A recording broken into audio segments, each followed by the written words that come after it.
Hello, everybody. Excuse my voice today. I have, it's pretty windy here in Las Vegas.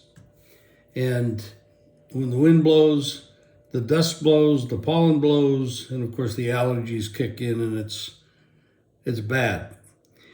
But that's one of the bad things about living in Vegas. But there's a lot of good things, a lot more good things. But anyway, let's talk about good things. We know that the NFL this year is not the NFL of past years. We don't have 32 quality teams. We have probably 10. You could stretch it to maybe 12. So let's focus on who we think are the best teams. In the AFC, I believe it comes down to two teams that I really like and playing very well. And then there's a group, but the Ravens and the Bengals, the Bengals started off slow, so they don't have the same record. But if you look at just their recent form, the Bengals are right there with the Ravens. And of course, you got to talk about the Chiefs. And we know that Mahomes and Reed and Super Bowls and ex-champion champion last year. This is the three best teams right now in the AFC. In the NFC, of course, we have the Niners who've lost 3 games in a row, and now we're going to go to Jacksonville, who is also a pretty good team. Now, any one of these teams could pop up and do some damage in the playoffs, and there's going to be a lot of these teams make it to the playoffs simply because we got 7 from each side, and somebody's got to go. And some of these divisions are so bad that a losing record could win a division, i.e. maybe the Saints, who are not very good, but they could do it because of where they play. We're going to see some different moves around with the quarterbacks. We got some really bad quarterbacks, and I'm not going to talk about the negatives because we know who they are. We've seen them now 9 weeks, and we know who can play and who can't play. Now, of the new quarterbacks in the league, Josh Dobbs, who's been around a little bit, I mean, this guy's pretty good. I don't know. Sometimes I wonder, they told Elvis Presley he couldn't sing. They told Johnny Unitas he couldn't play football. They told Rocky Bleier he was too small. And they move these quarterbacks around and they blame the quarterbacks. And I think a lot of the times it's the coaches. The coaches don't take these young players under their wings, teach them well enough so they can grow into something. Joshua Dobbs can play football. And how about C.J. Stroud? They picked him number 2 over Young.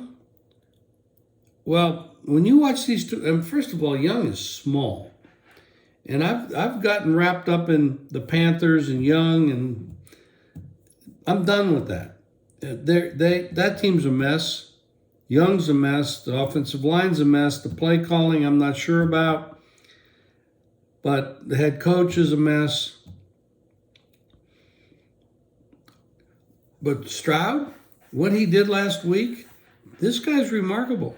And you have to put the ball in his hand and let him play because he's accurate. He makes good decisions. Now, talk about a young guy and we really haven't seen much of this. Will Levis, very, very impressed with Will Levis for Tennessee. I don't think Tennessee's a contender, but Levis makes quick decisions. He's got a good arm.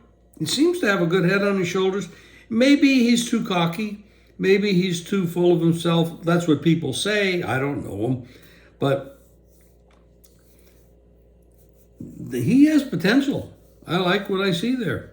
There are some teams with young quarterbacks that have potential for these guys to get better, to grow, put some pieces around them. But who's going to come out of the NFC? We talked about the 3 I like in the AFC. I think the Cowboys are right there. Philadelphia's right there, and San Francisco's right there.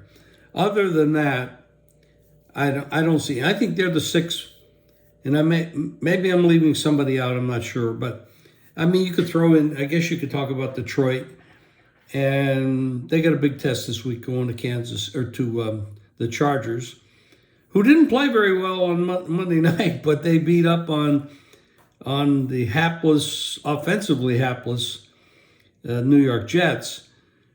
And that could all change if Aaron Rodgers could figure out a way to get back, because that division is really up in the air. Miami's not as good as you think they are. Their defense is getting better, but their offense, they haven't been able to win big games. Buffalo is done. Those defensive injuries they have, they can't stop anybody. And I question the coaching, play calling. Josh Allen's great, but he can't do it by himself, and he's got to getting a lot of help. And now that the defense can't stop anyone with those big injuries. Big game this week. It's going to be very interesting to see if the Browns can keep up with the Ravens. The Ravens are absolutely on fire. They have everything together. They got a good offensive game plan. They got a good quarterback, real good quarterback. Head coach is smart. We all know Harbaugh. The Browns are interesting. They got a very solid defense. Deshaun Watson, there's no question he's overpaid. No question. Can he play at a representative level to keep up with their own defense and give them a chance to win? Maybe. But this is a test, a really big test, going up against the Ravens. And that's why you see the line what it is. The San Francisco Niners, they have to break this 3-game losing streak. They're desperate to do so. They're going to the Jags, and the Jags can play. I mean, we all know they got a quarterback that can play football. He's very, very talented. They got a head coach that's already won a Super Bowl. He's talented. They got some pieces around Lawrence. They can play. This could be a shocker. The Jags are for real. And piece here, piece there, right move. We don't know, but they could be sneaky good. So you got to look out for them. This is going to be a very good week. I like where the league is going. We're starting to shake it all out. There's going to be, last week there were 9 backup quarterbacks and rookies that started at quarterback. 9. That's incredible. And we're going to have a lot of change. There's going to be a lot of changes at the quarterback position, the head coach positions, and the offensive and defensive coordinator positions. This is going to be big turnover year in the NFL, moving on to the next year. But we're into week 9 now, and we're starting to shake it out. So I gave you my 6 top teams, a couple surprise teams that we can look out for. And it's going to be interesting. We'll talk to you next week.